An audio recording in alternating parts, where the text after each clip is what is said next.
What's up, Average Dad fans? Welcome back to another video. And does it not feel like a while since we've done a really good in-depth comparison?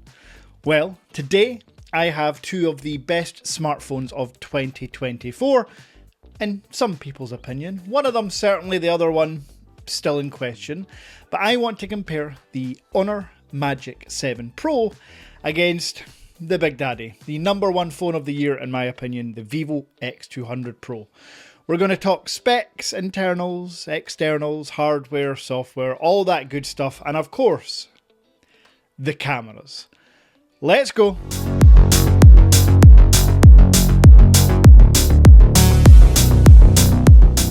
Now, if you are new to the channel, I am the Average Dad and I review, well, every phone basically, no matter which market, which company. I'll have them through, normally flagship, but I'll sprinkle in some budget phones as well.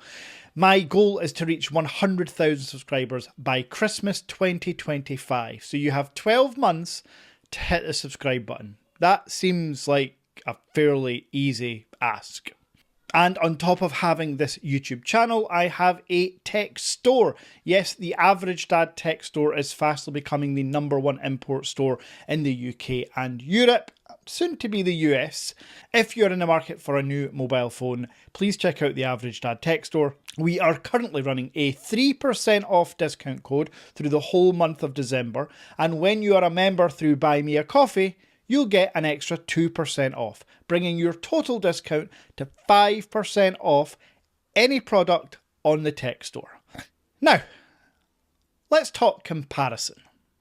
The most logical place to start would be with the unboxing experience. And while the outer boxes on both phones look different, the contents are the same. And that is a good thing, because with these phones, unlike a lot of phones nowadays, you're still getting everything you need, from the SIM ejection tool, the charging cable, the charging brick, and a protective case. Now, I have to give Honor a bit of a one-up here, because that protective case, in my opinion, looks far better than the clear TPU case that Vivo throw in. But caveat, it's kind of weird for Vivo to throw this in. It must just be the titanium colour, because I've had the blue one as well and it came with a blue colour matched case. So yeah, disappointed that they couldn't include a colour matched case on this titanium like they did with the titanium X100 Ultra. Now, moving on from the unboxing experience, which as I say was an even tie, it's design. And because this is so subjective, I'm just going to say straight away, this is a tie. There's really not much difference as well though. I mean, they are large format candy bar phones with now squared off edges. Yes, Honor and Vivo have gone down the route of every other manufacturer, and rather than the curved, really aggressive waterfall display, they've gone for a more flat display and squared off edges, which I'm a fan of, because both phones keep some curve round the corners and the back of the phone, which is ergonomically better than the sharper edges of the Samsung S24 Ultra. And as mentioned, design-wise on the rear, there's a huge central camera bump on both devices. The Vivo is actually somehow managing to be larger than the Honor's. However, when we talk camera specifications, maybe that'll make a bit more sense. And then from the front, there's really nothing to differentiate. The Vivo's display is 6.78 inches and the Honor's is 6.82. So very minimal difference. However, you actually get more screen to body ratio on the Vivo, because the Honor packs that 3D time of flight dual camera selfie sensor thing. Essentially, it's a pill shaped cutout on the display, which eats up a lot of real estate and is quite annoying in full screen format when you're watching content. But it is the only Android phone to offer full 3D face unlock, much like the iPhone. So you can use this unlock for banking apps, which no other Android device will let you do. Have I just blown your mind there? Have you just realised that you've been using your fingerprint for your banking apps and not your face? Let me know in the comments if you actually knew about that. So design, as mentioned, it's a tie, it's subjective. Both phones, in my opinion, look absolutely great. And both phones come in a multiple different colours, so you have the choice. No vegan leather options on either, which I always like to mix in some different materials along with the colours. But yeah, tied for the design. Now, where things definitely differ is within the software. If you watch my 2024 Phone of the Year video, you will know that I gave Vivo's Origin OS software, which is China exclusive, the #1 software skin of the year. So if this was a comparison or versus battle between the Honor's Magic OS and the Origin OS, there really wouldn't be much competition. However, it's not. The global version of the Vivo X200 Pro comes with FunTouch OS. And I do have to say, some people are taking it a bit extreme to say that they wouldn't use the phone because of FunTouch, same with Magic OS. Folks, it's an Android skin. You've still got the same wallpaper customization, the same colours, the same text customization, themes. So as far as customizing your phone, it's exact same. They both have OTG, so you can put them to a large display. They both have Android Auto in the settings menu. The global version of the Vivo X200 has it on deck, no issues. You'll have to do a bit of a workaround for the Honor, but you should be able to get it working within a few minutes. So in terms of customizing and features, they're pretty much the same. Now, this is a Chinese ROM Honor Magic 7 Pro because the global's not out yet. So it would be unfair to go through the features that Honor are including, like the portal and other connectivity features they have with other Honor devices, because they don't really work in the Western market. So we're missing out quite a bit there. And again, here in the UK, I could probably imagine what 5 of you watching have another Honor product outside of a phone. We don't really do Honor laptops or tablets or watches here in the UK and Europe. So I'm going to skip over like the features part of each software. Just know that both software skins are absolutely usable and they're both based on Android 15. And while we're talking about internals and Android 15, I think this is as good a time as any to mention the chipset. And in this versus battle, there's only one winner, but it's not by much. The Honor Magic 7 Pro has the latest and greatest from Qualcomm, being the Snapdragon Elite chip. The Vivo has the latest and greatest from Dimensity, from MediaTek. It's the 9400. And from an efficiency point of view, both are phenomenal. And I'll get to the batteries soon, but trust me, these are both 2-day phones. The one area that the Snapdragon excels though is performance. The Geekbench scores, which were fantastic on the 9400 until the Elite came out. The Snapdragon Elite chip, we always used to say that nowadays a mobile phone could power a rocket to the moon.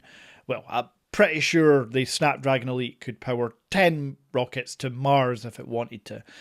It's way too much. It's over the top. Nobody needs it. I will argue with anyone in the comments that tells me they need the Snapdragon Elite chip compared to the Snapdragon 8 Gen 3 or even 8 Gen 2. However, we've got it. We're not going to say no. And the Honor, from a performance point of view, wins the versus battle, if you like. However, keep in mind that both of these phones, and I don't want to spoil the summary, both of these phones, from a design, unboxing, performance, efficiency, battery perspective, are absolutely S tier. They are top of the top. And now, before we discuss the cameras, I've touched on it already, but we have to talk battery in terms of capacity and charging speeds. There is no secret that phones from the Asian market just have better and faster charging batteries. The Vivo might just be the pinnacle of this, coming with a 6,000 mAh battery. 6,000 mAh used to be the holy grail for gaming phones just last year.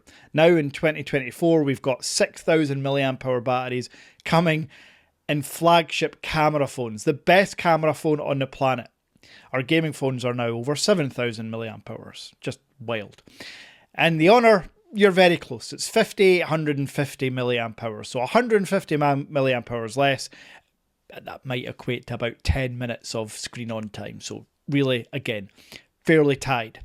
However, when it comes to charging speeds, there's a slight difference in terms of wireless charging, but wired, 90 watts on the X200 Pro and 100 watts on the Honor. Yeah, so that whole shit, shower and shave, that's enough time to charge your phone from dead to 100%. But I mentioned wireless charging, both phones have it, hallelujah. Only 30 watts on the Vivo, a staggering 80 watts on the Honor. Now that 80 watts can only be achieved through an Honor proprietary charger, which of course you can pick up through the Average Dad tech store, but 80 watts is just incredible. And now we come to the round, the section, the category, whatever you want to call it, cameras. This is what you've been waiting for, and this is the selling point, the USP of each of these phones, because they are meant to be two of the best camera phones in 2024. And as mentioned, one of them certainly holds that mantle. Now, I don't want to influence your decision too much here. You all know how much I love the Vivo. I gave it the phone of the year. What I want to do is give you facts. I want to present to you a series of photos from various focal ranges, and then you can be the judge. Maybe I'm seeing something different. I've got bad eyes. It's very much possible. But in terms of specifications, they both have very similar camera setups. In fact, almost identical. They both have 50 megapixel wide angle lenses with 1/1.2 inch sensors. And the similarities don't end there. They both have 200 megapixel telephoto lenses, both being 1/1.4 inches. So the two best telephoto lenses on any phone ever. The one slight difference is the Honor is a 3 times optical and the Vivo's is a 3.7 times optical zoom. And then finally, the ultra-wides are both, again, 50 megapixel, super similar in sensor size. The field of view on the Honor is about 3 degrees wider, so you are getting a slightly more in your image with very little of the fishbowl effect happening, which I like. Okay, it's your choice. I'm not saying anything more. You know which one I prefer, but I'm not, going to die on the top of the hill over it. So there are other things about these phones that we could cover, such as speakers, and I've already talked about the display. Again, here's another example of both displays. Absolutely fantastic panels, full HD plus on both displays, roughly 450 ppi on each device. But as I already mentioned, I do find that 3D sensor on the front of the Honor slightly too obtrusive. Although they are using it like a dynamic island or whatever they call their version, which actually has some functionality when it comes to countdown timers and reading what track you're listening to, I guess. Yeah, maybe I'm stretching here. So, there we have it. In my opinion, I would choose the Vivo X200 Pro every day of the week. That does not mean the Honor is a bad choice. If you're choosing the Honor of the two, well done, you're getting one of the best phones of the year. I just prefer the Vivo experience, from hardware to software and the zoom. Again, don't want to influence you, but that zoom is just, magnifique. So, hopefully you've enjoyed this full comparison. I love making these videos, and I will be doing another one pretty goddamn soon, because I have the Xiaomi 15 Pro to compare against the Vivo X200 Pro. Yeah, why not? I think, why not compare all of these devices against the gatekeeper, the benchmark, the king? Anyway, that's enough superlatives. Until next time.